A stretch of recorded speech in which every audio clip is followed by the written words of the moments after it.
Russia meets hell on earth. That's what Ukraine has just delivered to Putin as it rained down long-range strikes that have devastated everything. From Donetsk to Dagestan, Ukraine has delivered a message. We can hit Russian assets anywhere. Nothing is safe. Everything can be destroyed. There's no way for Putin to hide his equipment. These strikes are insane, and they can prove that even the republics that are part of Russia but aren't directly involved in Ukraine will be hit if they help Putin too much. To the east of Georgia and with a coastline on the Caspian Sea, Dagestan is an interesting case. It's a republic of the Russian Federation, but isn't somewhere that Ukraine has traditionally targeted. Whether that was due to lacking the weapons or the inclination up to this point no longer matters. Dagestan just got hit. Or more specifically, a Russian missile corvette in a Dagestani port has been struck by Ukraine's long-range weapons. The General Staff of Ukraine's armed forces delivered the basic details in a telegram post. In the area of the Casp, a multi-purpose small missile ship of Project 22800, Karakut was hit, which in particular has the ability to launch Caliber cruise missiles. The report said the General Staff didn't say much more about the strike than that. We don't know what weapons Ukraine used, though a long-range drone or missile hybrid like the Neptune or Flamingo seems like the most likely candidate. But frankly, Ukraine didn't need to say much more. It was enough to let Russia know that the ship had been hit and to make sure that Putin couldn't deny it by showcasing photographs of the images caught by Ukraine's drones as they bore down on the ship. Beyond that, Ukraine isn't giving anything else away, and that's smart. But what's even smarter is that Ukraine just took out a missile corvette that isn't part of the Black Sea Fleet that Ukraine has spent so much of the war smashing. But it's just as important to Russia because it's a warship that Putin thought was out of range of Ukraine's weapons. The Project 22800 Karakut is an important class of ships for Russia. According to Defense Express, these types of ships are multi-purpose corvettes that, among other things, are capable of launching Caliber cruise missiles that Russia has been using to damage Ukrainian cities for much of the war. The Russian news agency TASS has more details. It reveals that the Karakut class is among the most modern warships that Russia has in its arsenal. Russia's defense ministry only signed the contract for the construction of the first 7 of these ships back in 2015, and the ministry thought that it was getting something special. Each Karakut comes with a Universal Naval Firing System, TAS reports, and that system includes 8 vertical launch cells that can be used to fire both Caliber and Onyx cruise missiles. A Pantsir M air defense system is installed on each ship. Well, that didn't work out so well, did it, Russia? And on top of that, a Karakut is supposed to have a portable anti-aircraft missile system and several 76.2 mm gun mounts that can also be used to shoot aircraft, missiles, and drones out of the sky. We're telling you all of this for a reason. The Karakut-class ship that Ukraine struck in Dagestan was far from defenseless. Quite the opposite, in fact, as it was loaded with the sorts of air defense systems that should have stopped Ukraine's attack from happening. It doesn't matter that the ship was in port. Even if Russia's sailors weren't actively manning the defenses, radars on or around the ship should have seen Ukraine's drones coming. This is a humiliation for Putin on multiple fronts. Ukraine's drones have managed to travel far beyond their borders and into the Caspian Sea region to reach Dagestan. They should have been stopped long before, and they weren't. Those drones should have also been detected by Russia's radar systems before they got close to the stricken ship. Again, Russia failed. And then more failure was heaped on top of that as the litany of air defense systems on Russia's missile corvette managed to hit the sum total of nothing, assuming they activated at all. None of this was supposed to happen, but it did. And it has ramifications for Russia beyond Ukraine simply hitting another warship with its drones. Ukraine reports that the damage done to the warship is still being clarified. Assuming Ukraine scored a powerful enough hit to take the ship out of commission, that also means it has reduced Russia's ability to use Caliber cruise missiles to launch airstrikes against Ukrainian territory. That's big. The Caliber has been a major threat to Ukraine for some time. These cruise missiles are capable of traveling between 1,500 and 2,500 kilometers, the Missile Defense Advocacy Alliance reports. And they can be launched from land and sea. They carry a conventional warhead weighing 450 kilograms and are also reported to be nuclear capable.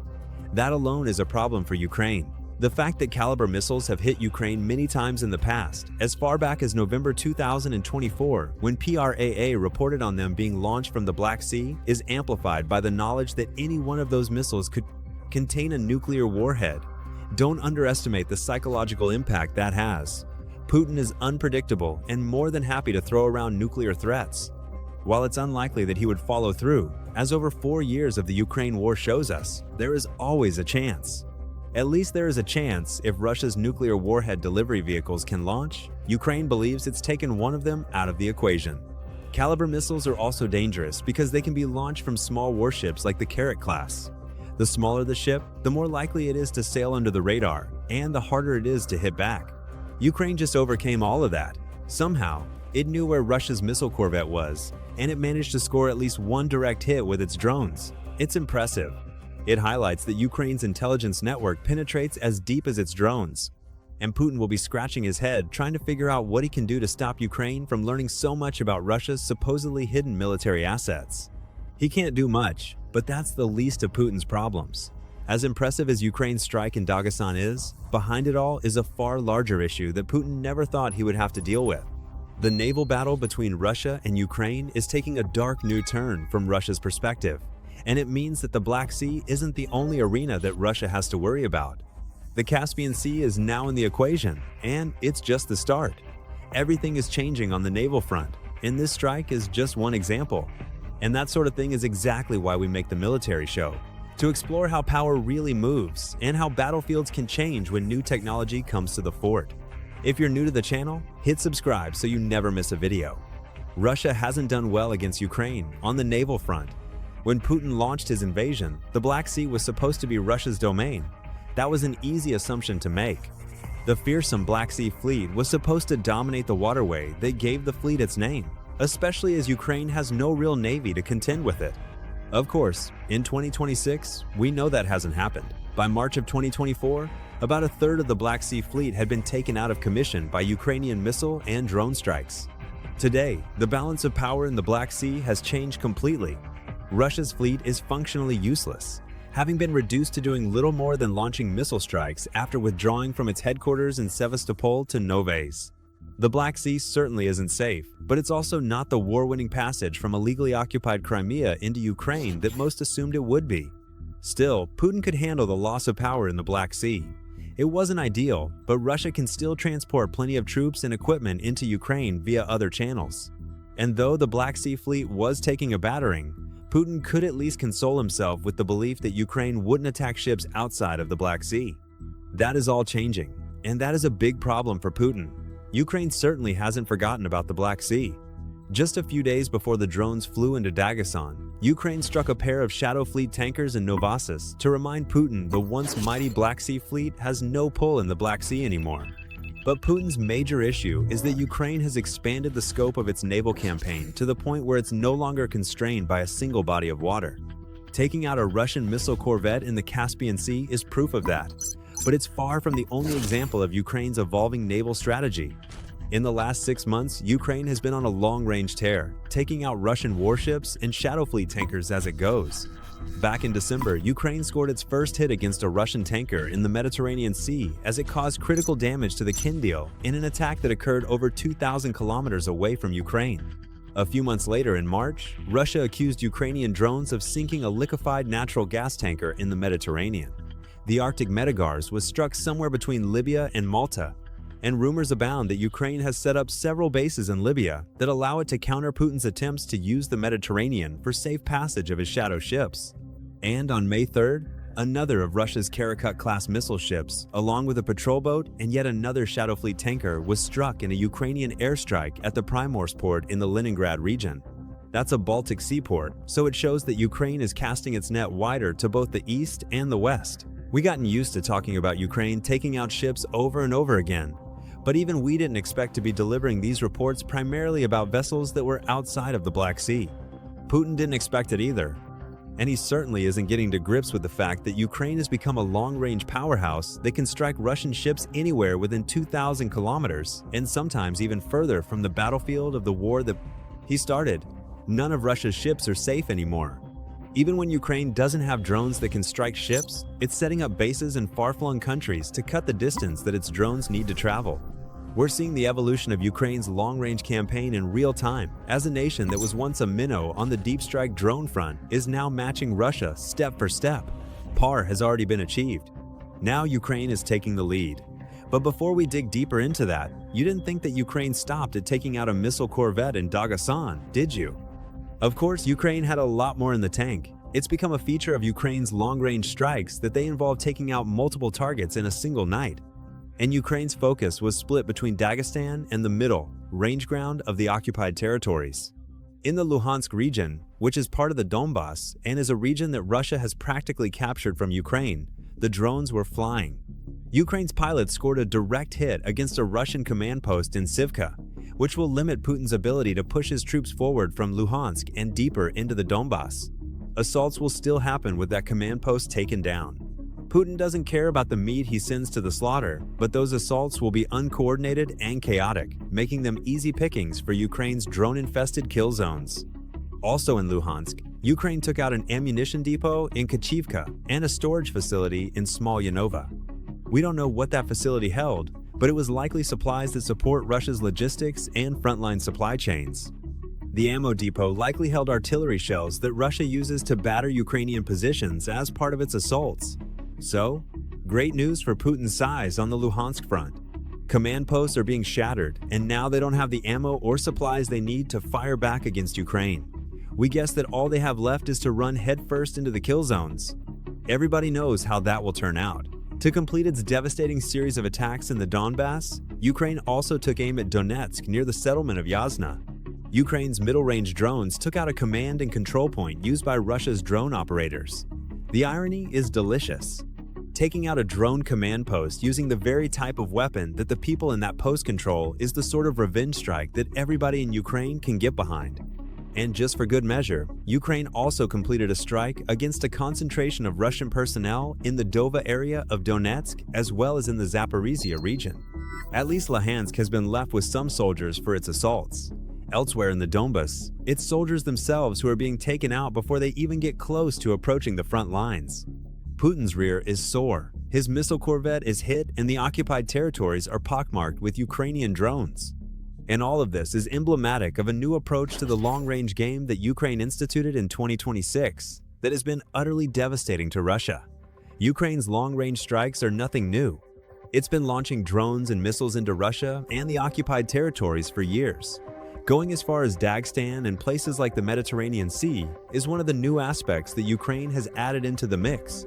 And that is being compounded by the sort of sheer volume that up until 2026 only Russia seemed to be capable of delivering. Ukraine has been expanding on multiple fronts.